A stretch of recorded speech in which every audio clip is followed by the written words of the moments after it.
Pasti banyak dari kita yang bertanya-tanya, apa kira-kira agama nenek moyang Indonesia? Atau agama tertua atau pertama yang dianut oleh orang-orang di Nusantara? Apakah itu Hindu atau Buddha? Ternyata bukan kedua agama itu, teman-teman. Ada satu agama kuno yang merupakan agama purbakala yang dianut oleh penghuni lama Pulau Jawa berkulit hitam. Tidak, ini bahkan bukan kejawen. Ini adalah sesuatu yang jauh lebih tua daripada itu semua.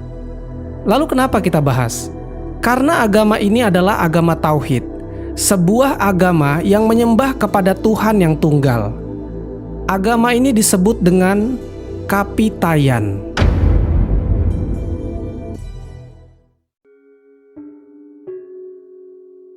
Kapitayan adalah salah satu agama kuno yang dianut sebagian besar masyarakat Jawa pada zaman dahulu. Agama ini telah ada di Jawa sejak era Paleolitik, Mesolitik, Neolitik, dan era Megalit. Kapitayan adalah salah satu bentuk persembahan monoteisme asli Jawa yang dianut dan dijalankan masyarakat Jawa secara turun-temurun dari nenek moyang mereka. Jadi dulu, ketika ditanya apa agama mereka, mereka akan menjawab, agama kami adalah agama dari nenek moyang.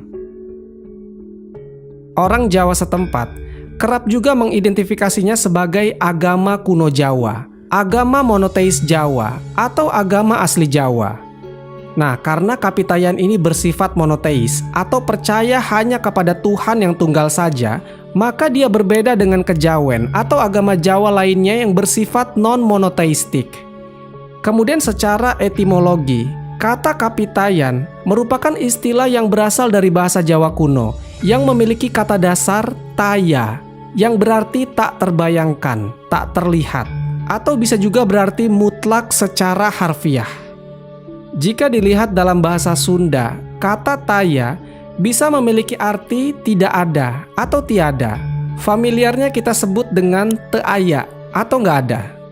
Itu berarti kata taya bisa disimpulkan bahwa sesuatu yang tidak dapat dipikirkan atau dibayangkan, atau tidak dapat digapai oleh panca indera duniawi manusia. Orang-orang Kapitayan memuja Allah Subhanahu wa Ta'ala atau Tuhan yang disebut dengan Sang Hyang Taya, yang merujuk pada entitas yang tak terbayangkan dan tak terlihat. Mirip seperti Islam ya teman-teman. Allah Subhanahu wa Ta'ala tidak bisa terlihat karena bersifat maha gaib. Seperti yang tercantum di dalam surat Al-An'am ayat ke-103. Dia tidak dapat dicapai oleh penglihatan mata, sedang dia dapat melihat segala yang kelihatan, dan dialah yang maha halus lagi maha mengetahui.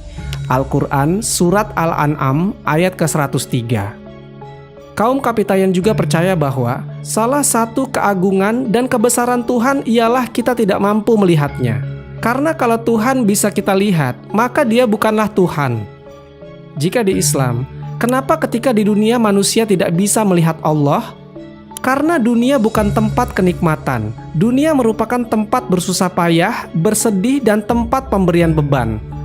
Allah Subhanahu wa Ta'ala hanya bisa dilihat bagi penghuni jannah atau surga. Karena surga adalah tempat kenikmatan, dan kenikmatan tertinggi penghuni surga adalah melihat Allah.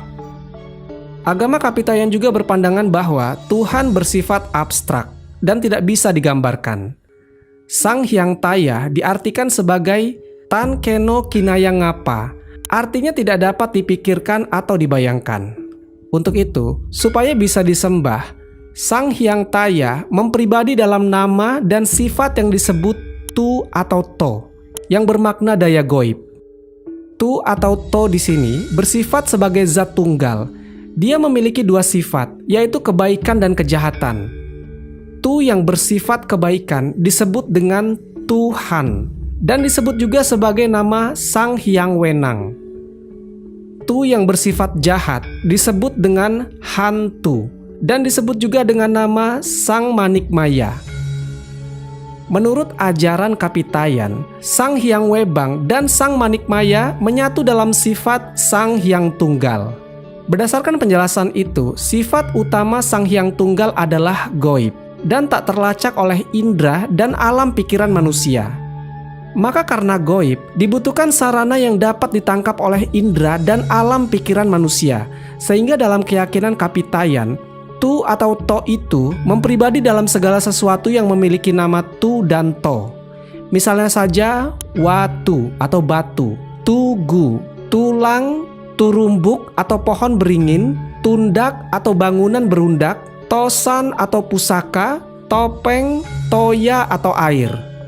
Kemudian dalam praktek pemujaan atau sembayangnya mereka kepada Sang Hyang Tunggal, mereka menggunakan media-media juga yang berawalan tu atau to. Misalnya tumpeng atau sesaji, tumpi atau keranjang dari anyaman bambu, tuak atau arak, tukung atau sejenis ayam, yang kesemuanya itu ditujukan untuk berdoa meminta kebaikan. Sementara untuk persembahan kepada Sang Manikmaya, dalam hal ini entitas jahat atau kebalikan dari Tuhan atau hantu, dilakukan peribadatan dan sesembahan khusus yang dikenal dengan sebutan tumbal. Jadi kekuatan Sang Hyang Taya itu atau nama sebutan untuk Tuhan mereka mewakili di berbagai tempat seperti di batu, monumen, pohon, dan di banyak tempat lainnya. Maka dari itu mereka memberikan persembahan kepada tempat itu.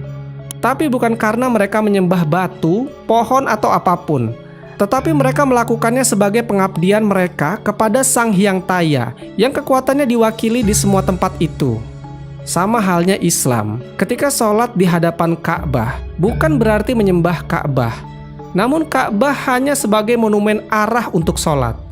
Lalu mencium Hajar Aswad bukan berarti kita menyembah batu, tapi dilakukan seperti itu karena Rasulullah SAW juga melakukannya. Dan beberapa ulama mengatakan alasan Rasulullah SAW mencium Hajar Aswad semata-mata karena rindu dengan Allah Subhanahu wa Ta'ala, Sang Pencipta. Kemudian agama Kapitayan ini juga tidak mengenal dewa-dewa seperti yang ada dalam agama Hindu. Agama Kapitayan ini adalah agama kuno yang dipelajari di dalam kajian arkeologi. Peninggalan arkeologisnya dalam terminologi barat dikenal dengan nama dolmen, menhir, sarkofagus, dan lain-lain, yang mengidentifikasikan adanya agama kuno di sekitaran tempat itu. Kemudian, sejarawan Belanda salah menyebut tentang agama Kapitayan ini. Mereka menyebutnya sebagai animisme dan dinamisme, karena Kapitayan memuja pohon, batu, dan makhluk halus. Lalu menurut sudut pandang Ma Huan, seorang Muslim Tiongkok abad ke-15 mengatakan, persembahan dengan benda-benda seperti itu disebut sebagai orang yang tidak beriman. Itu semua karena mereka tak tahu bahwa Kapitayan tidak menyembah benda-benda itu. Kapitayan ini lebih menyerupai agama ketauhidan daripada animisme dinamisme. Sebutan animisme dinamisme sendiri muncul karena secara tampilan fisik, ritual yang dilakukan oleh penganutnya tampak sebagai penyembahan terhadap benda-benda. Secara sederhana, mereka mengartikan penyembahan benda-benda itu dipahami sebagai pemujaan terhadap kekuatan benda itu sendiri. Sebenarnya, pada awal ajaran Kapitayan, justru tidak menyembah benda itu sebagai kekuatan mutlak. Benda-benda yang terdapat di dalam ritual keagamaan seperti pohon, batu, dan mata air adalah beberapa perwujudan saja dari kekuatan yang maha tinggi Sang Hyang tersebut.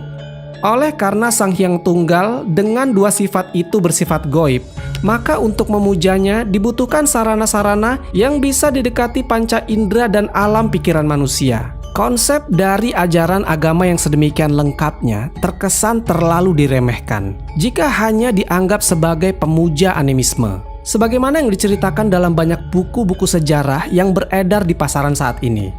Belum lagi soal tuduhan pelaku sinkretisme serta mencampur adukan budaya yang seringkali disematkan kepada penganut agama lokal. Padahal fakta sejarah telah menyajikan banyak berita dan data tentang adanya ajaran monoteisme dalam beberapa ajaran agama lokal, termasuk agama Kapitayan ini.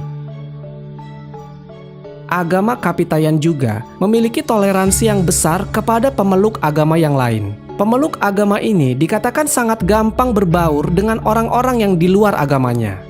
Penganut Kapitayan bersifat terbuka untuk agama-agama apa saja yang akan masuk ke Nusantara. Mereka menyeleksi secara ketat masuknya pengaruh agama-agama yang datang dari luar itu. para penganut Kapitayan sebenarnya sangat menerima ajaran Hindu Wisnu. Tapi karena di kemudian hari diketahui bahwa agama ini meyakini bahwa Dewa Wisnu bisa berwujud sebagai manusia, maka di kemudian hari para penganut Kapitayan menolak keberadaan ajaran ini.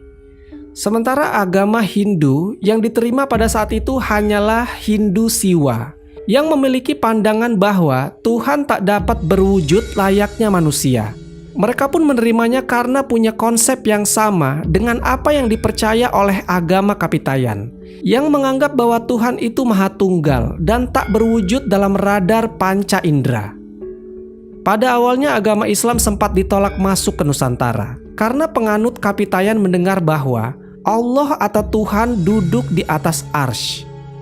Namun setelah diberikan pemahaman, mereka pun dengan terbuka menerima Islam masuk ke Nusantara, karena Islam memiliki kesamaan dengan apa yang dianut oleh mereka, yaitu memiliki konsep monoteisme atau Tuhan yang satu atau tunggal. Kemudian setelah mereka telah mengetahui tentang nilai-nilai Islam yang lebih dalam, maka banyak dari penganut Kapitayan yang mulai memeluk Islam. Nilai-nilai keagamaan Kapitayan inilah yang kemudian diadopsi oleh para wali songo dalam menyebarkan Islam ke daerah-daerah. Karena konsep tauhid dalam Kapitayan pada dasarnya sama dengan konsep tauhid dalam Islam. Wali songo juga menggunakan istilah sembahyang, yang artinya menyembah Sang Hyang Taya di Kapitayan, dalam memperkenalkan istilah sholat dalam Islam kepada mereka.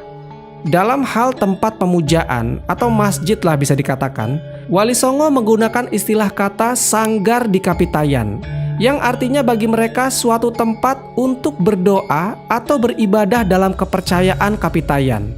Oleh Wali Songo dibuat dengan nama langgar, yang mewakili istilah masjid dalam Islam. Kemudian, ada juga ritual tidak makan dari pagi hingga malam di Kapitayan, yang mereka sebut dengan nama upawasa atau puasa atau poso. Yang kebetulan ritual puasa dalam agama Hindu disebut juga dengan nama upawasa atau upavasa. Alih-alih menggunakan istilah puasa atau siam dalam Islam, Wali Songo justru menggunakan istilah puasa atau upawasa dari Kapitayan dalam menggambarkan ritual tersebut. Sebutan Poso Dino Pitu dalam Kapitayan, yang artinya puasa pada hari kedua dan kelima, yang sama dengan puasa 7 hari, sangat mirip dengan bentuk puasa Senin dan Kamis dalam Islam. Kemudian tradisi tumpengan Kapitayan juga dilestarikan oleh para wali songo dalam perspektif Islam, yang dikenal sebagai sedekah. Persis apa yang dikatakan oleh Gus Dur, Islam datang bukan untuk mengubah budaya leluhur kita menjadi budaya Arab. Bukan untuk aku jadi ana, sampean jadi antum, sedulur jadi akhi. Kita pertahankan milik kita. Kita harus filtrasi budayanya, tapi bukan ajarannya. Cara bersembahyang agama Kapitayan, yang pertama mereka akan melakukan tulajak atau berdiri tegak, menghadap tutuk atau lubang ceruk. Dengan kedua tangan diangkat ke atas, menghadirkan Sang Hyang Taya di dalam tutut atau hati. Setelah merasa Sang Hyang Taya bersemayam di dalam hati, kedua tangan diturunkan dan didekapkan ke dada tepat pada hati. Posisi ini disebut dengan swadikep atau memegang keakuan diri pribadi. Posisi tulajak atau berdiri ini dilakukan dalam tempo yang relatif lama.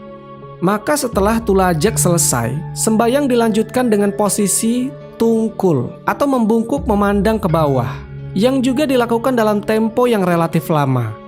Lalu setelah itu dilanjutkan dengan posisi tulampak atau bersimpu dengan kedua tumit diduduki.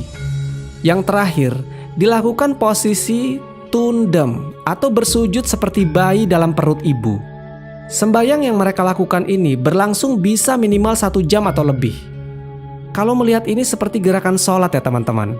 Yang jadi pertanyaan adalah, siapa orang yang mengajarkan mereka gerakan seperti itu?